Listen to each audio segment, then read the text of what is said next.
Teman-teman semua, sampai hari ini berarti tadi JPU sudah menegaskan seluruh saksi fakta itu sudah diperiksa. Jadi tidak dibutuhkan pemeriksaan saksi fakta yang baru. Artinya sudah ada 14 orang saksi sampai dengan hari ini yang diperiksa sejak proses persidangan pertama. Nah, saksi kunci yang sebenarnya beberapa kali tidak hadir karena keterangannya dipandang cukup krusial itu hadir tadi, Saiful Bahri. Nah, kita sudah sama-sama mendengar beberapa hal yang pada akhirnya bisa clear dan dipastikan. Ada satu poin penting yang sejak awal memang sudah meragukan dan buktinya kami pandang lemah, yaitu terkait dengan apakah Pak Hasto Kristianto itu mengetahui, apakah Pak Hasto Kristianto menyuruh atau mengarahkan melakukan pemberian suap ke komisioner KPU. Karena inti masalahnya sebenarnya di sana. Baru kemudian kita bicara apakah ada uang dan lain-lain. Nah, clear dan terbukti dari 14 orang saksi khususnya hari ini, Pak Hasto Kristianto tidak pernah memerintahkan ataupun memberi arahan pengurusan pekerjaan ini itu dilakukan, pengurusan Harun Masiku itu dilakukan dengan menggunakan cara-cara yang terlarang, yaitu menyuap komisioner KPU. Itu clear dan terang benderang di proses persidangan. Bahkan tadi saksi Saiful Bahri mengakui, saat dikejar lebih jauh, saksi Saiful Bahri itu mengakui bahwa skenario penyuapan komisioner KPU itu dia yang menyusun bersama Doni. Ketika kami tanya apakah skenario penyuapan ke komisioner KPU itu diketahui atau dilaporkan ke Pak Hasto, jawabannya tidak. Apakah ada arahan Pak Hasto untuk melaksanakan skenario penyuapan KPU?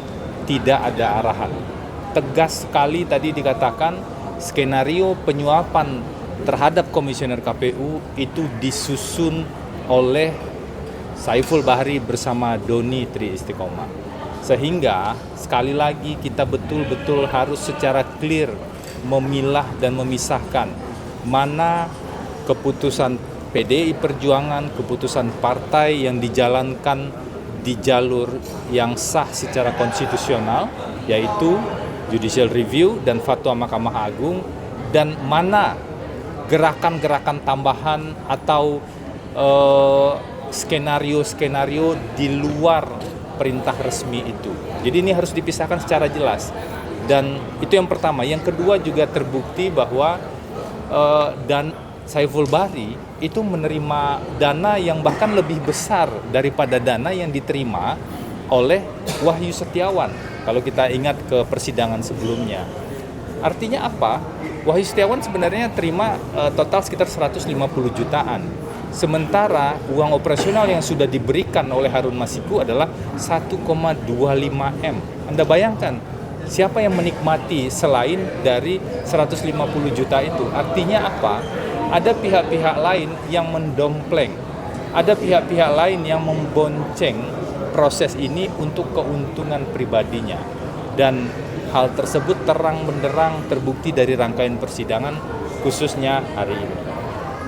Yang ketiga, tadi juga clear sekali bahwa Saiful Bahri pernah minta proyek pada Pak Hasto. Proyek apa? Proyek untuk melakukan penghijauan di kantor DPP PDI Perjuangan dan juga sejumlah kantor PDI Perjuangan lainnya di daerah. Jadi Saiful Bahri pernah minta proyek penghijauan dan kemudian Pak Hasto WA 200 juta itu pakai dulu untuk penghijauan. Dananya sudah ada 600. Inilah yang kami duga ada pihak-pihak tertentu yang memutarbalikkan fakta seperti ini. Jadi faktanya adalah itu untuk alokasi penghijauan.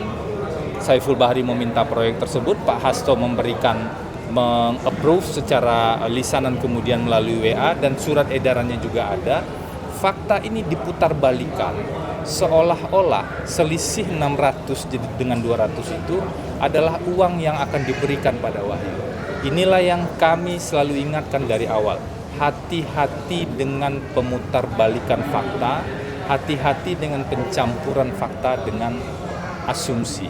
Tadi clear sekali, akhirnya Saiful mengakui ya dan mengatakan bahwa pihak yang paling berkepentingan dan pihak yang paling diuntungkan dengan proses pengurusan Harun Masiku ini adalah Harun Masiku.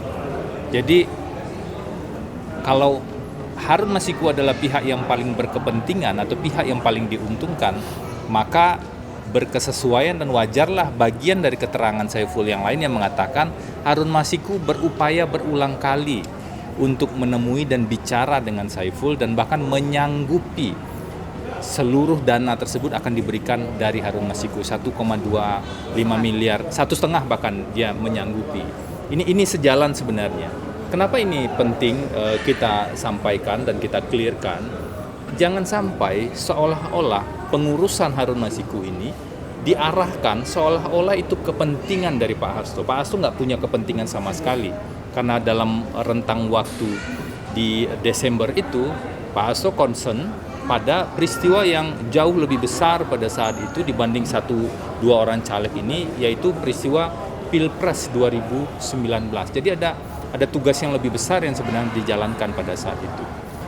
Sehingga kami berharap publik yang terus mengikuti proses persidangan ini semakin memahami bahwa satu persatu dari bagian dakwaan sebenarnya semakin tidak terbukti, apalagi setelah semua saksi diperiksa hari ini. 15 orang saksi total yang diperiksa. Kalau jadi ditambah 1 orang berarti 16, tapi setidaknya tadi JPU mengatakan kami tidak membutuhkan pemeriksaan saksi lagi dan kemudian akan mengajukan 4 orang ahli. Nah, nanti kita lihat ahli di bidang apa yang akan dihadirkan oleh JPU. Yang pasti proses pembuktian untuk saksi, barang bukti dan lain-lain sudah selesai hari ini. Dan kita wajar kalau kita kemudian bisa mengambil beberapa kesimpulan tersebut. Pak, dalam rangkaian tadi 3 orang ini, Pak Bali, Pak ini dengan Pak satu lagi, 3 rangkaian ini, apakah mereka melakukan transaksi atau kesepakatan itu? Mereka melaporkan kepada Pak Sekjen atau seperti apa, Pak? Nggak ada laporan. Sudah clear, tadi dijelaskan skenario penyuapan komisioner KPU itu dibahas oleh Saiful dan Doni tanpa sepengetahuan Pak Sekjen, Pak Hasto, tanpa arahan Pak Hasto dan tanpa dilaporkan pada Pak Hasto. Jadi skenario itu disusun, skenario penyuapan tersebut, ini dari keterangan Saiful ya, dari pengakuan Saiful, skenario itu disusun oleh Saiful bersama Doni dan kemudian tadi disebutkan juga pelaksanaannya oleh Agustiani Tio yang menghubungi Wahyu. Dan semuanya mereka sudah mempertanggungjawabkan tindakan-tindakan hukumnya tersebut di tahun 2019 dan 2020.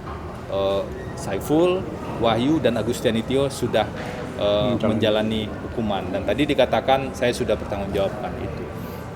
Itu clear sekali. Pak Sekjen hanya berada pada jalur yang sah secara konstitusional dan Saiful sendiri mengakui ya saya bersama Wahyu bersama Doni yang kemudian create skenario penyuapan tersebut. Jadi itu clear dan terang benderang saya pikir.